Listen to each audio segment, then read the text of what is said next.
وما ارسلنا من قبلك من رسول ولا نبی الا اذا تمنى القى الشیطان فی امنیته۔ اس آیت کریمہ سے متعلق آج کی اس نشست میں ایک تیسری بات یہ ہے کہ آیت کریمہ آپ مصحف کھول کر کے دیکھ لیجئے، آیت نمبر 52، جس میں اللہ رب العالمین نے فرمایا وما ارسلنا من قبلك من رسول ولا نبی، اتنا ہی ہے۔ اس کے بعد ہے الا اذا تمنى القى الشیطان فی امنیته۔ لیکن ایک روایت ہے جسے امام بخاری رحمہ اللہ اپنی الجامع الصحیح کی کتاب فضائل الصحابہ، کتاب فضائل الصحابہ رضی اللہ عنہم اجمعین، یعنی کتاب فضائل اصحاب النبی صلی اللہ علیہ وسلم، اس کتاب میں ایک باب آپ نے قائم کیا ہے جو عمر بن الخطاب رضی اللہ عنہ کی منقبت پر ہے۔ عمر بن الخطاب رضی اللہ عنہ کی منقبت پر جو روایات امام بخاری رحمہ اللہ لائے ہیں، ان روایات کے ضمن میں ایک معلق روایات بھی امام بخاری رحمہ اللہ لے آئے ہیں عبداللہ بن عباس سے،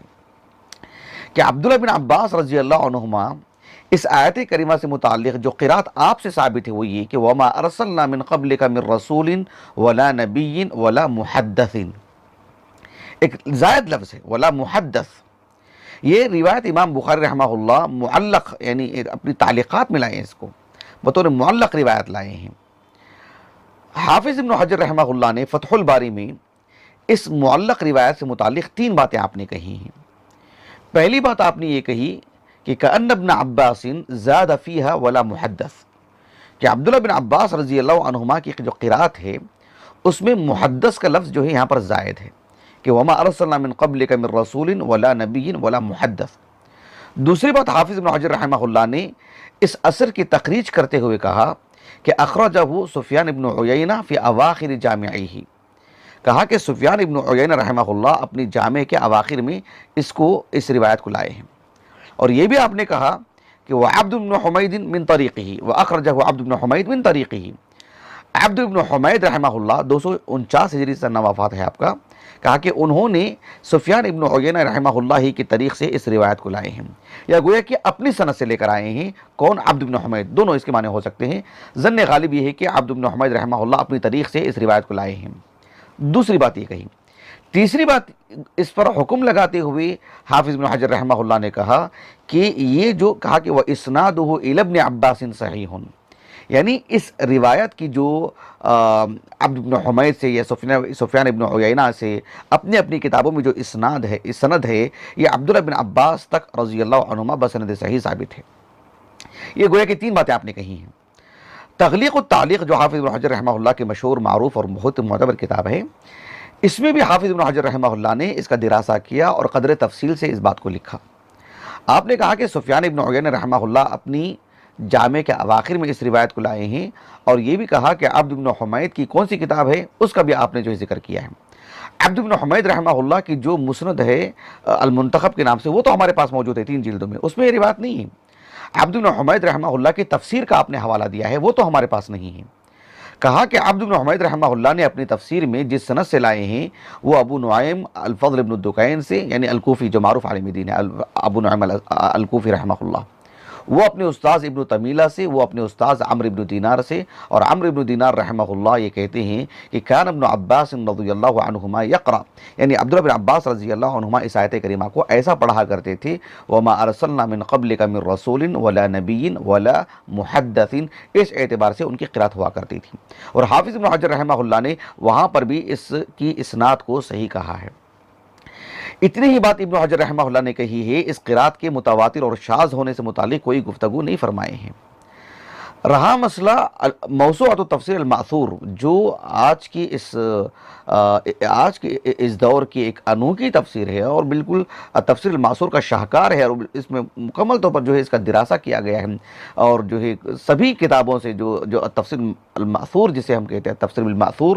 اس کو جو اجزا کر دیا گیا ہے، اور نہایت ہی یعنی جامعیت کے ساتھ اس پر کام کیا گیا ہے۔ ایک لجنہ نے اس پر کام کیا ہے، 24 جلدوں میں ہمارے پاس موجود ہے الحمدللہ۔ اس میں انہوں نے اس اثر پر یہ لکھا ہے کہ القراءۃ شاذۃ، ایسے آپ نے لکھا القراءۃ شاذہ، یعنی اس لجنہ کی طرف سے بات لکھی گئی۔ اس میں ایک بات یہ بھی بتائی گئی ہے کہ سعد ابن ابراہیم ابن عبد الرحمن ابن عوف جو صغار تابعین میں سے ہیں، ان سے بھی یہ قرات جو ہے مطلب مروی ہے۔ عبد الرحمن ابن ابی حاتم الرازی رحمہ اللہ کی جو تفسیر ہے تفسیر القرآن العظیم، ہمارے پاس محقق نسخہ ہے 14 جلدوں میں، اس میں اس آیت کریمہ کی تفسیر میں انہوں نے اپنی سند سے سعد ابن ابراہیم ابن عبد الرحمن ابن عوف سے ایک قرات یہ بھی نقل کی ہے، اس میں یہ بات ہے، انہوں نے کہا کہ ان فیما انزل اللہ تعالی وما ارسلنا من قبلک من رسول ولا نبی ولا محدث، کہا کہ اللہ سبحانہ وتعالی نے ایک آیت کریمہ اسی اعتبار سے نازل فرمائے تھے، پھر کہا کہ فنسخت المحدث، پھر جو ہے وہ جو آیت کریمہ جو ہے یعنی آیت کریمہ میں لفظ المحدث جو ہے وہ جو ہے منسوخ ہو چکا ہے۔ البتہ آپ نے ایک زائد بات یہ کہی اس میں کہ المحدثون جب کہتے ہیں تو پھر المحدثون کون مراد ہیں؟ کہا کہ پچھلی امتوں میں المحدثون جو ہوا کرتے تھے، مثلا صاحب یاسین ہیں، جو سورۃ یاسین میں ایک صاحب کا جو قصہ ہے جنہوں نے انبیاء کی طرف لوگوں کو بلایا، یا قوم اتبعونی نہیں وما لی لا اعبد الذی فطرنی والیہ ترجعون، یہ آیت کریمہ، اس کی بعد والی آیات یا اس سے پہلی والی آیت کریمہ، تو ان آیات کے جو قائل ہیں جس پہ حکایت بیان کی گئی ہے، کہا کہ وہ بھی المحدث ہیں۔ اسی طرح سے لقمان، جو سورۃ اللقمان انہی کے نام سے ایک سورت ہے، کہا کہ وہ بھی المحدث ہیں۔ اور جو وقال رجل مؤمن من آل فرعون یکتم ایمانہ، جو آل فرعون میں ایک صاحب تھے جو مومن تھے، مسلمان ہو چکے تھے، کہا کہ وہ بھی جو المحدث ہیں۔ اسی طرح سے صاحب موسیٰ علیہ السلام کے ساتھ جو سفر میں تھے خضر علیہ السلام کی جانب جانے کے لیے، کہا کہ وہ بھی المحدث ہیں، حالانکہ وہ نبی ہیں صحیح بخاری کی روایت کے اعتبار سے۔ تو اس اعتبار سے کہا کہ یہ سب المحدث ہیں۔ بہرحال یہ روایت شاذ ہے۔ اس سلسلے میں اللہ جزائے خیر دے، شیخ الاسلام ابن تیمیہ رحمہ اللہ نے بہت ہی عمدہ اور تفصیلی دراسہ فرمائے ہیں۔ ایک 7ویں صدی ہجری کے عالم دین ہیں جن کی کنیت ہے ابو عبداللہ، نام تھا محمد بن محمود بن محمد بن عباد العجلی الاصبہانی، اور عقدی اعتبار سے تھے وہ الاشعری۔ 616 ہجری سن ولادت ہے ان کی، اور 688 ہجری 680 پر 8 ہجری سن وفات ہے، 72 سال کی عمر تھی۔ انہوں نے اہل السنہ والجماعہ کے سے متعلق عقیدہ بیان کرنے کے لیے ایک مختصر سا رسالہ لکھا تھا، عقیدۃ مختصرہ، اسی کی شرح لکھی شیخ الاسلام ابن تیمیہ رحمہ اللہ نے، آپ سے طلب کیا گیا تھا تو آپ نے لکھا شرح العقیدہ الاصبہانیہ، شرح العقیدہ الاصبہانیہ۔ وہ کتاب مطبوع ہے، ہمارے پاس تو نہیں ہے لیکن الشاملہ میں موجود ہے، میں وہیں سے پڑھ کر کے آپ کو بتا رہا ہوں۔ شیخ الاسلام ابن تیمیہ رحمہ اللہ نے دراصل اس مختصر عقیدے کی جو ہے آپ نے شرح لکھی، اس پر شرح لکھی ہے، جہاں اہل السنہ والجماعہ کی موافقت میں بات رہی ہے، اس کی تائید کی ہے، مزید دلائل فراہم کی ہیں، جہاں جو ہے عقدی اعتبار سے چوک ہوئی ہے آپ نے اس کی نشاندہی فرمائی ہے۔ اس عقیدے کی شرح کرتے ہوئے شیخ الاسلام ابن تیمیہ رحمہ اللہ نے ضمناً ابو حامد الغزالی، جو معروف فلسفی اور جو ہے متصوف ہیں، 505 ہجری سن وفات ہے آپ کا، احیاء علوم الدین کے مصنف ہیں، اور بھی کتابیں ہیں آپ کی۔ تو ابو حامد الغزالی پر رد کرتے ہوئے ایک خاص فکرے پر، جو ابو حامد الغزالی رحمہ اللہ نے یہ بات کہی کہ المحدث جو افراد ہوتے ہیں، یعنی اللہ سبحانہ وتعالیٰ انہیں الہام کرتا ہے، ان کے دل میں ایک بات ڈالتے ہیں، تو اس کا نتیجہ انہوں نے یہ نکالا کہ اس کے ذریعے سے جو ہے بہت سارے امور کی وضاحت ہوتی ہے، انکشاف ہوتا ہے، کشف ہوتا ہے۔ ظاہر بات ہے اس کا نتیجہ یہ تو نہیں ہونا چاہیے نا کہ محدث کا یہ مطلب تو نہیں ہے کہ کوئی ایسا شخص بھی ہو جس کے دل میں اللہ تعالیٰ کوئی بات ڈالتے ہوں، اور وہ اللہ تعالیٰ کی جو شریعت نبی کریم صلی اللہ علیہ وسلم پر نازل ہوئی ہے اور اللہ کے رسول کا انتقال ہو چکا ہے، اور کسی کے دل میں اللہ تعالیٰ فی الحال ایسی بات ڈال رہے ہیں کہ جو نبی کریم صلی اللہ علیہ وسلم جو شریعت لائے اس میں جو حلال ہے اب وہ حرام ہے، اس میں جو حرام ہے اب وہ حلال ہے۔ اب اپنی طرف سے بھی کسی چیز کے جواز اور عدم جواز کی بات کہیں، ایسا تو ہو نہیں سکتا، یہ تو ناممکن سی بات ہے۔ اس سلسلے میں شیخ الاسلام ابن تیمیہ رحمہ اللہ نے رد کرتے ہوئے کہا کہ اس آیت کریمہ سے دلیل جو لیتے ہیں، احتجاج جو کرتے ہیں کہ وما ارسلنا من قبلک من رسول ولا نبی، یہ تو نبی اور رسول کی بات ہو گئی، اور کہا کہ ولا محدث، اور محدث کے اعتبار سے افراد امت میں ایسے افراد بہت سارے ہیں۔ تو شیخ الاسلام ابن تیمیہ رحمہ اللہ نے کہا کہ پہلی بات تو یہ روایت جو ہے یعنی متواتر نہیں ہے۔ شیخ الاسلام ابن تیمیہ رحمہ اللہ نے 3 باتیں کہیں۔ ایک بات آپ نے یہ کہی کہ هذه الروایت لیست متواترہ، هذه الروایت لیست متواترہ، پہلی بات یہ کہی۔ دوسری بات آپ نے یہ بھی کہی کہ ولا معلومۃ الصحہ، حالانکہ اس کی اسناد پر حافظ ابن حجر رحمہ اللہ نے صحت کا حکم لگائے ہیں۔ شیخ الاسلام ابن تیمیہ رحمہ اللہ نے اس کی یعنی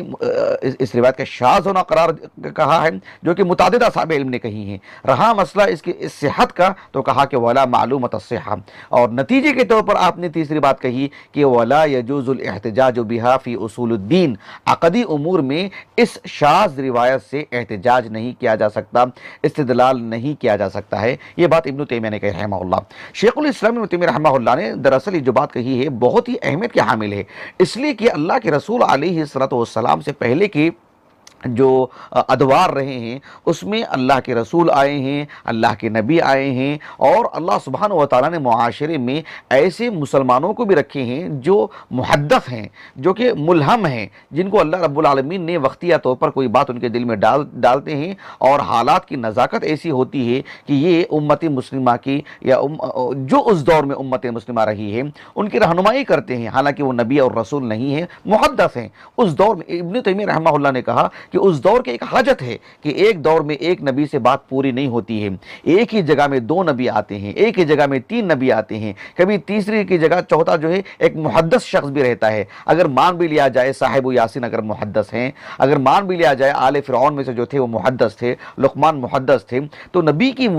وجود میں، نبی کی موجودگی میں، رسول کی موجودگی میں گویا کہ ایک محدث بھی ہے، اس لیے کہ احتیاج کی بات ہے۔ اس وقت ایسی حاجتیں تھیں۔ رسول اللہ صلی اللہ علیہ وسلم آنے کے بعد شیخ الاسلام ابن تیمیہ رحمہ اللہ نے کہا کہ محمد صلی اللہ علیہ وسلم کو نبی بنا کر بھیج دینے کے بعد اللہ تعالیٰ نے اس امت کو نبی کے ہوتے ہوئے، محمد کے ہوتے ہوئے صلی اللہ علیہ وسلم پچھلے انبیاء سے اللہ نے بے نیاز کر دیا، تو پھر محدث کی کیا قیمت رہ جاتی ہے، محدث کی کیا حیثیت رہ جاتی ہے۔ اللہ نے محمد صلی اللہ علیہ وسلم کو ایک ایسی شریعت، ایسی جامع کامل شامل شریعت اور محفوظ شریعت دے کر کے بھیجے ہیں جو پچھلے انبیاء سے اگر بے نیازی ہو جا رہی ہے تو پھر محدث کا مطلب کیا معنی رہ جاتا ہے۔ اس اعتبار سے شیخ الاسلام ابن تیمیہ رحمہ اللہ نے وہ جو روایت ہے صحیح مسلم کی کتاب فضائل الصحابہ میں عمر بن خطاب رضی اللہ عنہ کی منقبت پر جو باب قائم کیا گیا ہے، حدیث عائشہ ہے، وہ ام المؤمنین عائشہ رضی اللہ عنہ کہتی ہیں کہ اللہ کے رسول نے کہا صلی اللہ علیہ وسلم قد کان یکون فی امم من قبلکم، کہ تم سے پہلے کی جو امتیں رہی ہیں ان میں ایسے افراد بھی رہی ہیں جو کہ محدثون، قد کان یکون فی امم من قبلکم محدثون فَإِن يَكُنْ فِي أُمَّتِي مِنْهُمْ أَحَدٌ، اگر میری امت میں کوئی محدث ہوتے یا کسی کو اللہ تعالیٰ کسی کو ایسے بناتے تو کہا کہ فَإِنَّ عمر بن الخطاب منہم، کہا کہ عمر بن الخطاب رضی اللہ عنہ انہی میں سے ہیں۔ عمر بن الخطاب کی تخصیص اس لیے کہ جیسے کہ خود ابن حجر نے کہی ہے یہ بات رحمہ اللہ کہ ایک تو اللہ کے رسول صلی اللہ علیہ وسلم کے زمانے میں 10 سے زائد ایسے مقامات آئے ہیں، ایسے مواقع رہے ہیں جہاں عمر بن الخطاب رضی اللہ عنہ نے ایک بات پیش کی اور انہی کی موافقت میں رب العالمین نے حکم نازل فرما دیا۔ ظاہر بات ہے اللہ تعالیٰ نے آپ کے دل میں جو بات ڈالی ہے وہ حق تھا، وہ جو آپ اپنے اس بات میں مصیب تھے اور حق بجانب تھے، اللہ نے اسی کی موافق آیت نازل کی۔ لیکن کیا اس کا یہ مطلب ہے کہ اللہ رب العالمین نے شریعت میں حکم نازل کی ہو اور اللہ کے رسول کی وفات کے بعد عمر بن خطاب رضی اللہ عنہ کے دل میں کوئی بات آئی ہو اور آپ نے حلال کو حرام قرار دیا ہو، حرام کو حلال قرار دیا ہو؟